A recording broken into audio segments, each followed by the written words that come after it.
자율신경은 말 그대로 자율적으로 우리 몸을 움직이게 만드는 신경을 말합니다. 자율신경에는 크게 교감신경과 부교감신경 이렇게 두 가지로 나눌 수 있는데요. 교감신경은 비유를 하자면 차의 액셀레이터 같은 역할을 합니다. 몸을 흥분시켜서 활동을 할 수 있도록 만들어주는 신경이죠. 교감신경이 정상적으로 작용을 하게 되면 두뇌가 각성이 되고 심장이 빨리 뛰고 활동이 늘어나서 산소가 더 많이 들어오게 되고 근육이 긴장돼서 힘을 쓰게 되고 간에서 에너지를 생성을 해서 온몸으로 에너지원을 보내주는 역할 등을 하게 만듭니다. 반대로 교감신경이 과도하게 흥분하면 이 증상들이 심해져서 두통이나 어지럼증이나 불면이 생길 수 있고 심장이 둔거릴 수 있고 숨이 가쁘고 숨이 잘 안 쉬어질 수 있고 지나치게 몸이 긴장될 수 있고 그렇게 되겠죠. 두 번째로 부교감신경은 이 교감신경의 정반대로 브레이크 역할을 하게 됩니다. 긴장이 돼 있던 양상을 줄여주는 역할을 하게 되고 몸이 이완되고 휴식을 취하면서 몸에 불필요한 노폐물을 밖으로 배설하는 역할을 합니다. 소변이나 대변과 관련이 굉장히 크고요. 몸을 안정적으로 톤다운을 시켜서 편안하게 잠을 잘 수 있도록 유도를 하는 신경이 이제 부교감신경이다.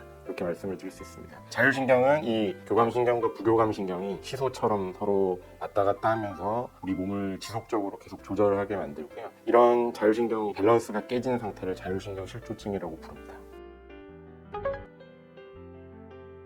자율신경 실조증의 절대 다수는 교감신경 항진에 의해서 발생을 합니다. 대표적인 증상으로는 두통이나 어지럼증, 숨이 가쁘고 호흡이 잘 안 되는 양상, 심장이 과도하게 두근거려서 답답한 느낌을 주는 양상, 이렇게 크게 세 가지로 나눌 수가 있고요. 교감신경 항진이 과도하게 일어난 질환을 공황장애라고 합니다. 공황장애 전조 증상이 사실상 자율신경 실조증이다, 그렇게 말씀을 드릴 수도 있습니다. 공황장애 증상에 해당하는 것들만 자율신경 실조증에 해당하지는 않고요. 여러 가지 감각 이상이나 검사상으로 이상이 없이 내가 불편함을 느끼는 굉장히 많은 질환들이 자율신경 실조증, 특히나 교감신경 항진에 의한 이상이다, 이제 그렇게 말씀을 드릴 수 있고요. 부교감신경이 과도하게 흥분을 하는 경우도 그 수가 많지는 않지만 있습니다. 부교감신경 같은 경우에는 이완을 하는 신경인데 이완이나 배설이 과도하게 일어나서 땀이 과도하게 난다거나 설사가 과도하게 난다거나 과민성 대장증후군이 있다, 몸이 붓는다, 몸이 축축 처진다, 이런 증상들이 자율신경 실조증의 한 양상으로 나타나고요. 부교감신경이 과도하게 흥분해서 문제가 되는 질환을 미주신경성 실신이라고 합니다. 이유 없이 가만히 있다 갑자기 쓰러지는 양상을 보이는 거죠. 그래서 미주신경성 실신이라는 질환의 이제 기저에도 자율신경 실조가 있다, 이제 그렇게 볼 수 있습니다. 자율신경 실조는 교감신경과 부교감신경이 항진과 안정을 정상적으로 유지하는 밸런스가 깨져서 문제가 될 때를 자율신경 실조증이라고 부릅니다.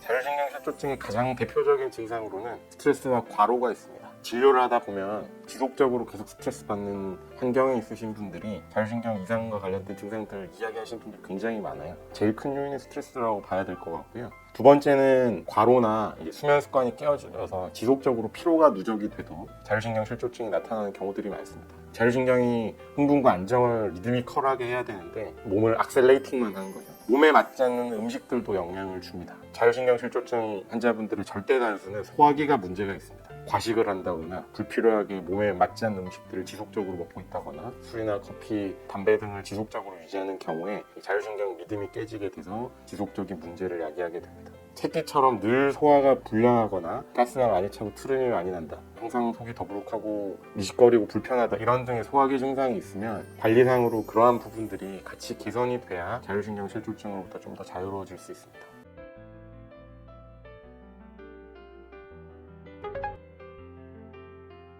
네, 치료할 수 있습니다. 사실 자율신경 실조증은 한의학에서 치료하기가 상당히 유리한 질환 가운데 하나입니다. 음양의 밸런스라고 하는데 이 기본적인 밸런스가 깨어져 있는 상태를 정상적으로 돌리는 건 한의학 치료의 굉장히 큰 장점이 됩니다. 교감신경 흥분을 낮춰주고 부교감신경을 안정화시키는 형태의 한약 치료를 하거나 침치료나 추나 치료를 통해서 신경을 직접적으로 자극을 해서 신경톤의 밸런스를 낮춰주거나 상황에 따라서 여러 가지 행동치료, 대표적으로 호흡과 관련된 것들, 소화와 관련된 여러 가지 생활 습관의 개선을 통해서 자율신경 치료를 도와드리게 됩니다.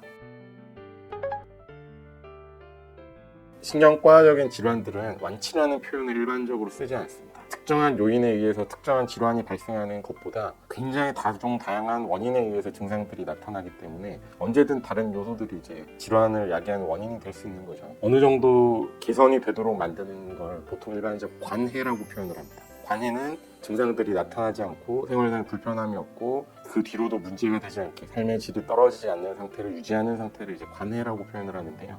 한의학적인 치료를 해보면 이 자율신경 실조증 같은 경우에는 어느 정도 이상 관해 상태가 되면 다시 재발하거나 하는 경우들이 많지는 않습니다. 굳이 완치라는 표현을 쓰지는 않지만 완치에 가깝게 개선은 된다 그렇게 볼 수 있고요. 치료가 어느 정도 되고 난 다음에 지속적으로 환자분들 팔로우를 해서 증상들이 괜찮고 건강 상태 유지가 되고 있는지를 항상 체크를 하는데요. 환자분들의 경우에 증상이 어느 정도 완화가 되고 난 이후에 다시 악화되는 경우는 굉장히 드물거나 거의 없다 그렇게 말씀을 드릴 수 있습니다. 어느 정도의 치료가 되면 생활하는데 큰 문제는 없을 확률이 높다 그렇게 말씀을 드릴 수 있습니다.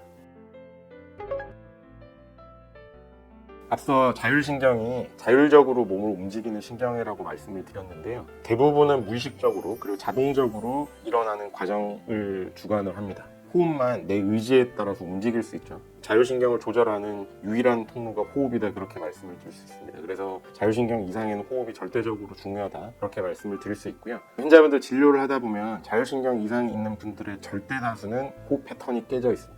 호흡 패턴이 깨져 있다는 말은 우리 들숨, 날숨, 숨을 들이쉬고 내쉬는 리듬에서 정상적인 패턴에서는 1대1이나 날숨이 조금 더 긴 형태로 내쉬면서 호흡을 하는 패턴이어야 되는데 환자분들이 밸런스가 깨져서 들숨이 과도해지는 형태로 호흡을 하게 돼요. 스트레스를 받고 있으면 숨을 들이마시고 잘 안 내쉬게 되는 패턴이 지속이 되면서 가슴 밑부분에 있는 횡격막이 긴장을 하게 되고 목과 어깨의 근육을 써서 이제 호흡을 하게 되는 패턴으로 악화가 됩니다.